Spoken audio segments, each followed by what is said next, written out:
Hello, everyone. My name is Alex Ayers, and I'll be starting off our presentation today. Our project focused on the impacts of fire on land cover and cheatgrass invasion in the Colorado Plateau ecoregion. Start with a brief description of the ecoregion. The Colorado Plateau is about 33 million acres in size, and it stretches across Utah, Arizona, Colorado, and New Mexico. It's home to a little over 2 million people, with the major population centers including Kingman and Winslow, Arizona, Kanab and Moab, Utah, and Gallup and Grants, New Mexico.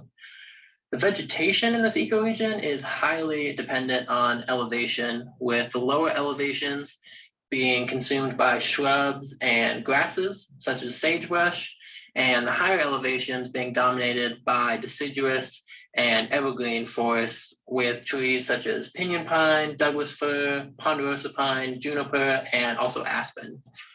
As you can see in the figure to the right here, the overall land cover of the ecoregion is mostly made up of deciduous, evergreen, and mixed forests, shrubs and scrubs, and herbaceous vegetation.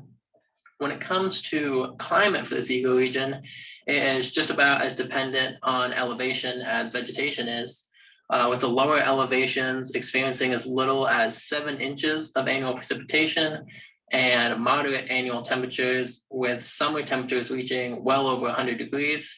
And at the higher elevations, there's annual precipitation as high as 36 inches in the highest mountain regions, and cooler annual temperatures in the lower elevations, with winter lows going well below zero. I'll move on now to drivers of change, also known as disturbance agents. And on the Colorado Plateau, wildfire is really the primary disturbance agent, and that is largely due to the influence of all of these other drivers, such as recreation, forestry, oil and gas production, and human infrastructure development. Historic forestry and recreation practices and activities such as clear cutting and off-roading have had detrimental impacts on the soil characteristics of this area, and that's caused an increase in compaction and erosion, a decrease in water absorption, and an increase in water runoff. Additionally, multi-purpose development for industrial and human activity has decreased available land, changed land cover, reduced available resources, and impacted climate trends in the area. And all of these factors have combined to create an area that is not only very conducive to wildfires, but it's also very vulnerable to their impacts. And that's what has ultimately led to wildfire being the most prominent disturbance agent on the Colorado Plateau. All of those disturbance agents are very closely tied to the natural resource challenges faced by the region. And ultimately, climate change is currently the primary natural resource challenge facing the Colorado Plateau. And that's because of the impact it has on all of these other factors like wildfire, water availability, invasive species, and deforestation. The changing climate is causing warmer and drier conditions all across the plateau, which is leading to an increase in both drought occurrence and wildfire activity, both of which are working to improve the conditions for invasive species, which have also increased dramatically in recent years. And the historic forestry practices that were used to meet the needs of all of the industrial and human development have combined with these modern climate impacts like drought and wildfire, and have caused a decrease in available forest habitat, which has many management implications for animals and plant species alike. So once we identified the natural resource challenges faced by the ecoregion as a whole, we began to set our individual research objectives for our individual study area. So first of all, we wanted to determine what land cover changes occurred in that area between 2011 and 2019. And from there, we wanted to determine what role fire was playing in all of those changes, particularly relative to the other change and disturbance agents that were present. Once we realized that fire was in fact the primary change agent, we wanted to determine which land cover types were being most affected by that primary change agent of fire. And then finally, once we realized that fire was the primary change agent and we witnessed the effect it was having on invasive species production, we wanted to identify regions within our study area that were at the highest risk of cheatgrass invasion, to give managers in that area something to look at to see where they can best focus their efforts. So once we had all those objectives in place, we then began to design our study. And we set an 8-year study time frame from 2011 to 2019. The name of the area that we studied is called the Gateway Valley. It's about 386,000 acres. It's right on the border of the Utah-Colorado border, as you can see in this map here. And then from there, we moved on to our literature review. And I will pass it on to Annie to discuss our methods for that. For the GIS analysis, ArcGIS Pro and ArcMap were both utilized. First thing was to clip the data into more usable sizes, manageable. National land cover data is very large and difficult to run analysis on. So we clipped to the Gateway Valley. This was the valley of interest.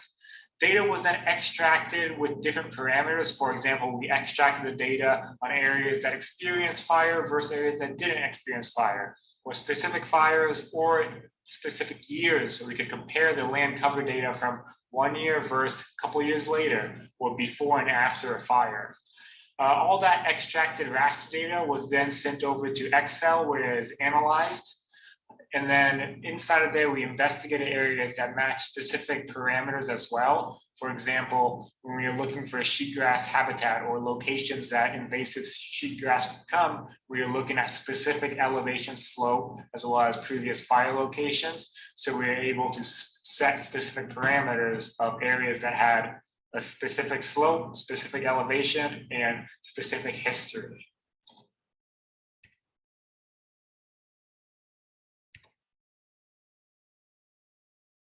This map shows Gateway Valley over multiple timescales, and it's very obvious to see locations where fires occur due to different fuel type and vegetation type. Over on the right-hand side in the graph, you can see the total land cover type on areas that had fire versus areas that did not have fire.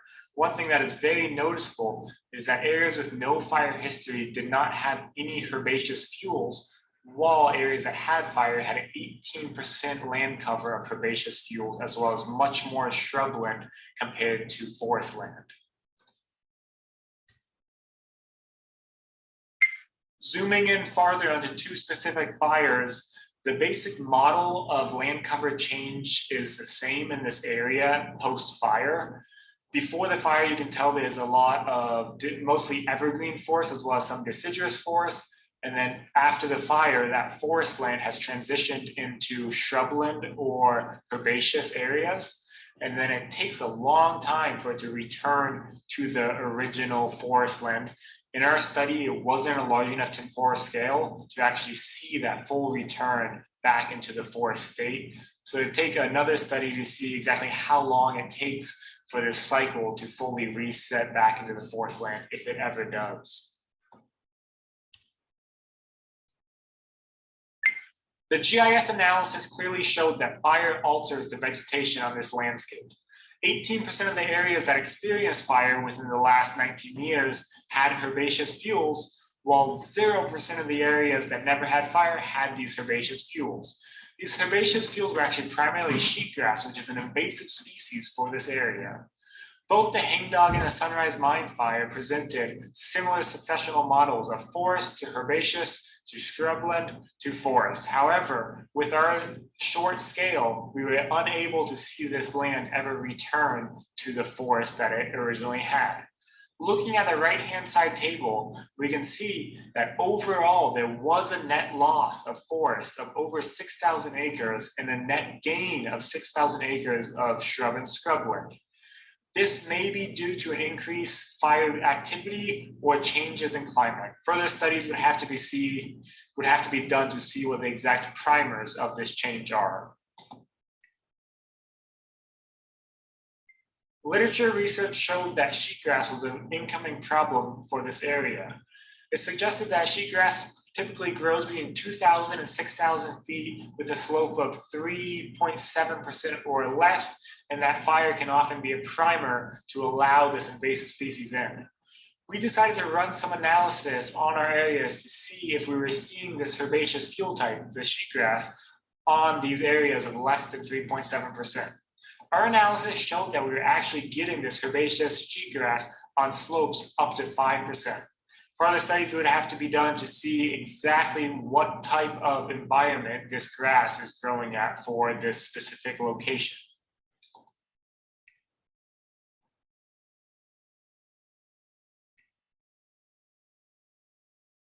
Objectives and findings. So our objectives were to determine what impact fire had on land cover change relative to other change in disturbance agents during the time period. So unfortunately, we didn't actually cover this. Yeah, we just got caught up in the fire and cheatgrass and didn't really get around to this, but it would be interesting to see how grazing and just development, oil and gas development, and people moving to the area would affect land cover change. Next, we said we would determine which land cover types were most affected by fire. The primary change agent during the time period, we did this. Evergreen forests and shrublands underwent the greatest changes in composition, both plus or minus about 7,000 acres. So obviously evergreen losing ground and shrubland taking its place. And that was from 2001 to 2019. Lastly, we said we would identify regions within the study area that are currently most susceptible to cheatgrass invasion. So we used a paper by Bishop and colleagues who determined parameters that we could then use to try to find areas that matched their parameters. So they said elevation between 2,000 and 6,000 feet and slope of 3.7 or less. We looked at the hangdog fire scar and we found that looking at slope up to 6% created more cover that had changed, indicating it's possible that there was cheatgrass on slopes higher than 3.7.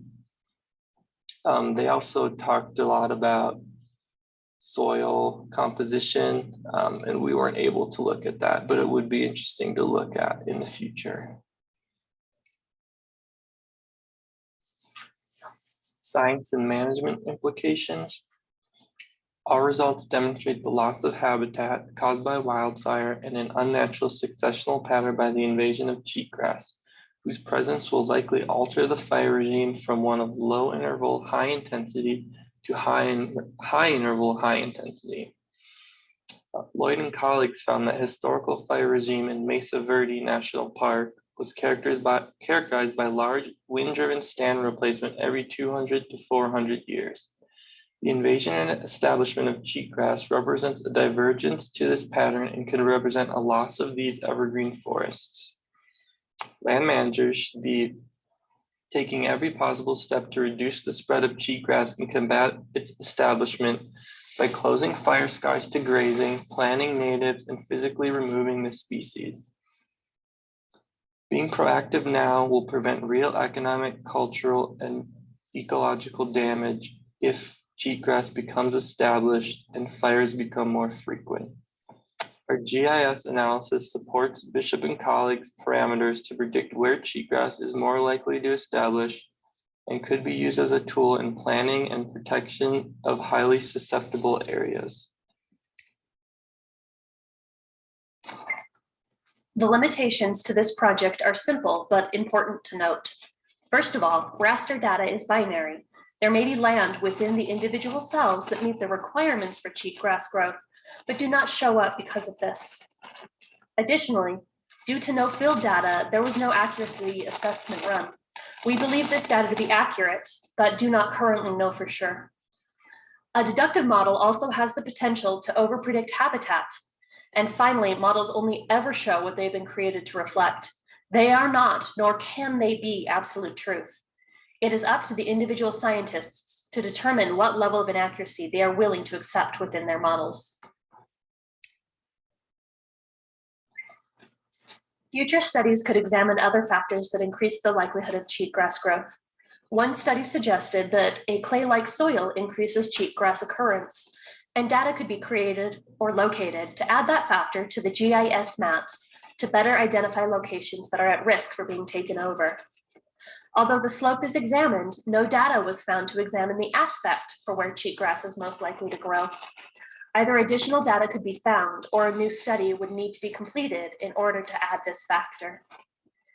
Further research could also start an accuracy assessment, sending someone out into the field to examine the areas that we believe are prone to cheatgrass and creating several points to use an ArcGIS could determine how accurate the model truly is. Time spent in the field would also allow for an inductive model to be created, and combining the two methods could create an NW gap. Finally, running the models again, but making the pixel sizes smaller would likely create better results, since each pixel is homogeneous and there is a potential to overestimate habitat that way.